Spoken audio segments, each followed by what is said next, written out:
Bonjour, alors aujourd'hui, mercredi 8 avril, J+22 du confinement. Comme les jours précédents, je vais donc vous proposer d'une part des éléments de reprogrammation informationnelle de façon à se sentir bien dans cette journée de confinement et dans un deuxième temps, une petite pratique de yoga. Alors pour commencer de cette première partie, j'ai donc fait un yiking, ça m'a semblé, c'est ce qui est venu aujourd'hui. Aujourd'hui, c'est un jour de pleine lune. Alors, ce qui est venu aujourd'hui, l'énergie du yiking qui est sorti, le yiking qui est sorti est le 23. Le 23 dit privation, ôtée, privée. Alors, quel est le conseil du yiking? Il n'est pas avantageux d'agir, aucune entreprise.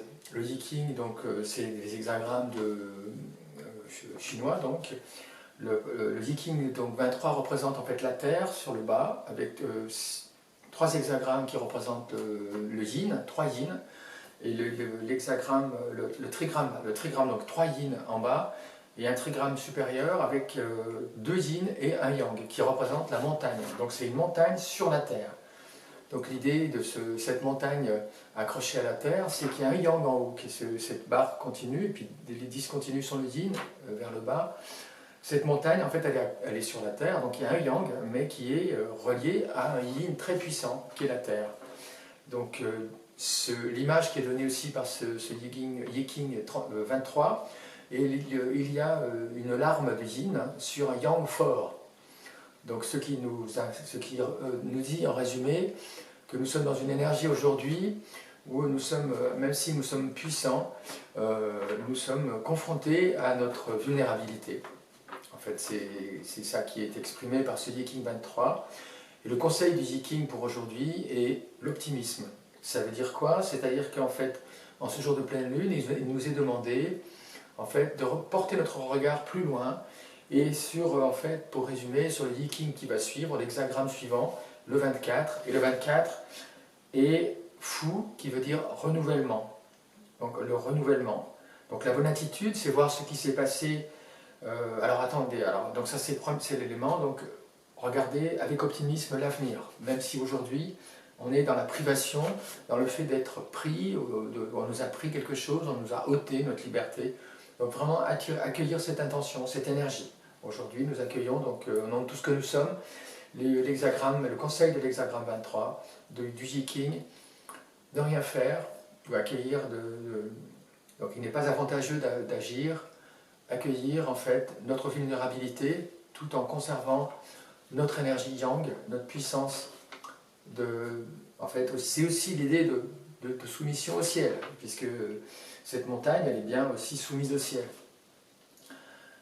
J'ai donc testé, pour continuer dans un deuxième temps, en guidance quantique, et ce qui est sorti, donc d'avoir la bonne attitude à avoir, c'est voir que ce qui s'est passé comme un problème est contre-productif. Donc de ne pas regarder notre situation actuelle comme difficulté et comme problème, mais ce n'est pas une bonne attitude, parce qu'on va nourrir la négativité. Donc, deuxième point qui est à accueillir, c'est que la plus grande peur est celle de l'inconnu.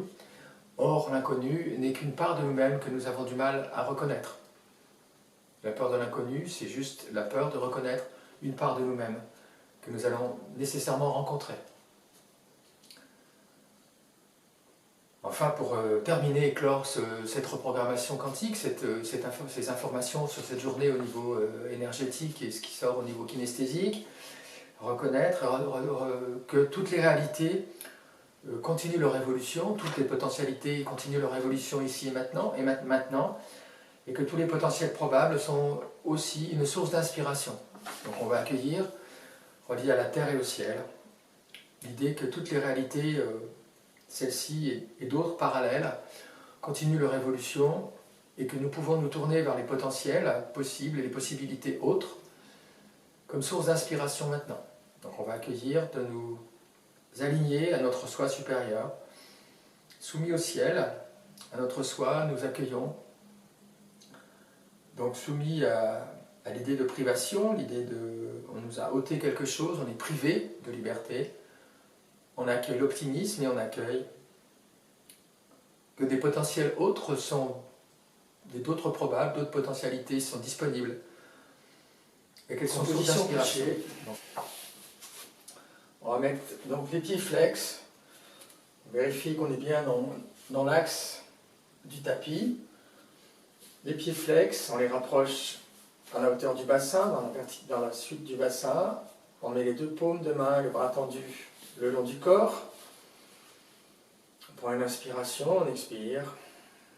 Déjà, on va commencer par se mettre en Shavasana.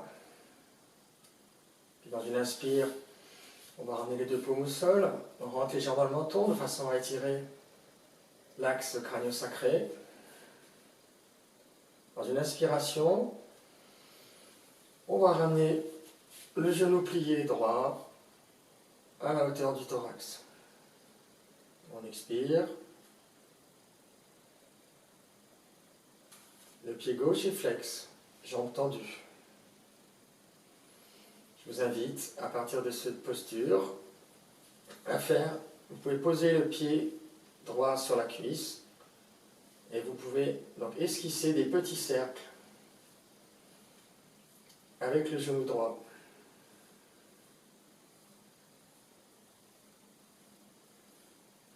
Dans l'autre sens, on respire normalement. Donc, par ce biais, on va pouvoir, par ce mouvement, assouplir le psoas, qui est le muscle de la cuisse qui vient remonter derrière la zone lombaire. Et on va assouplir l'autre hanche, l'ouvrir. Voilà. Je vous invite à l'expire. Prochaine expiration, vous pouvez ouvrir la cuisse, déposer le genou droit au sol en poussant avec la main droite. Et dans l'inspire suivante, je vous invite à faire un arc de cercle avec la main gauche pour l'amener à l'arrière de la tête. Et on va faire un petit travail d'énergie. À chaque inspiration, on étire un petit peu la main droite vers l'arrière de la tête comme pour pousser le mur ou toucher le mur derrière nous, comme s'il y avait un mur et qu'on veut le toucher avec le bout des doigts. Et à l'expire, on peut accentuer avec la main droite la pression sur le psoas, sur le genou, à l'intérieur du genou droit, pour ramener le genou vers le sol. À l'inspire, on étire, on pousse avec la main gauche, on essaie de toucher le mur derrière la main gauche. À l'expire, on appuie le genou droit avec la main droite. À l'inspire, j'étire le bras gauche. À l'expire, j'appuie le genou droit.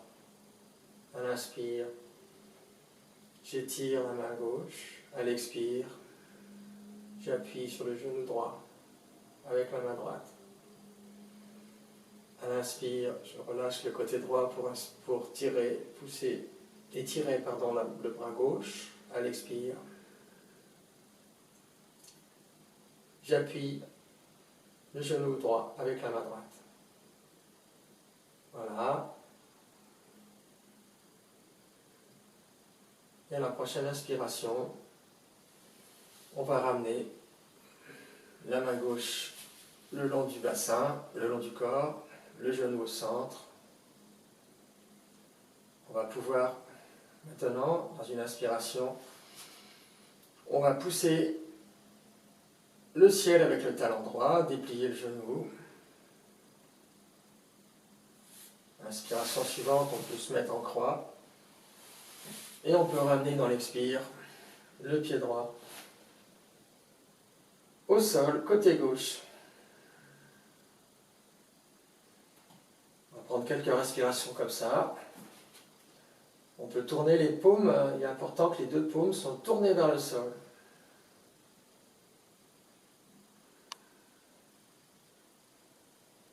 On fait quelques respirations dans cette posture. Quand on en a assez, on inspire, on ramène la jambe droite au centre, jambe tendue, et à l'expire, On ramène le pied droit vers le pied gauche, jambes tendues, main retrouve, on peut ouvrir à nouveau les paumes vers le ciel.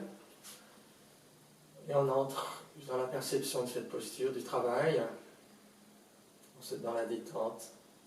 On observe le côté des perceptions entre la droite et la gauche. Observez la qualité de perception côté droit. Le corps d'énergie, le côté droit, on sent qu'on est bien appuyé au sol, que le corps côté droit est bien ancré. Tandis que le côté gauche est un peu lâche. Observez cela. Côté gauche qui n'a pas travaillé, est comme relâché, léger. Le côté droit qui a travaillé est ancré. Maintenant, on va pouvoir ramener, dans une inspiration, les deux paumes de main vers le sol, mettre les pouces sous les fessiers, amener les deux pieds flex l'un près de l'autre. Dans une inspire, on va plier le genou gauche. On peut, si on veut, poser le pied gauche sur la cuisse droite, ou pas, et puis, ou en tout cas, la pointe du pied gauche touche, et on fait des petits cercles, en respirant normalement. Pour assouplir le psoas côté gauche. Il se peut qu'il y ait une différence de souplesse d'un côté et de l'autre. Des petits cercles avec le genou gauche pour assouplir le psoas. Les ischio-jambiers. On va pouvoir faire des cercles dans l'autre sens. En respirant normalement. Voilà. On prend l'inspiration et à l'expire, on amène le genou gauche au sol. On appuie le genou gauche au sol. Dans une inspiration suivante, arc de cercle avec la main droite, le bras droit tendu. On amène la main droite à l'arrière, paume vers le ciel. Et quelques respirations, on inspire. On pousse avec les doigts de la main droite le mur à l'arrière. On essaie de toucher le mur à l'arrière. Et à l'expire, on peut appuyer le genou gauche au sol. À l'inspire, on pousse, on étire le bras droit. Je crois que c'était plutôt comme ça d'ailleurs. Je me suis trompé, excusez-moi. Ramenez les mains plutôt. Je me suis trompé, pardonnez-moi. Les mains en croix. C'est le bras droit. Voilà. Puis on ramène à l'arrière. On inspire. On étire la main droite, les doigts droits à droite. On expire, on ramène. On appuie sur le genou gauche avec la main gauche. On inspire. On étire les doigts à l'arrière, à droite. On expire. On appuie sur le genou à gauche. Et pour clore, on inspire, on ramène le genou au centre, genou gauche. On ramène la main droite le long du bassin. On inspire, on pousse, on ramène le pied gauche au sol. Et dans l'expiration, on ramène au sol. Et on se remet en position de Shavasana, on ouvre les jambes, les pieds, pardon. On tourne les paumes vers le ciel. Et on se détend dans la posture couchée. Voilà. Accueillez maintenant la qualité du travail. On peut sourire au corps pour le remercier.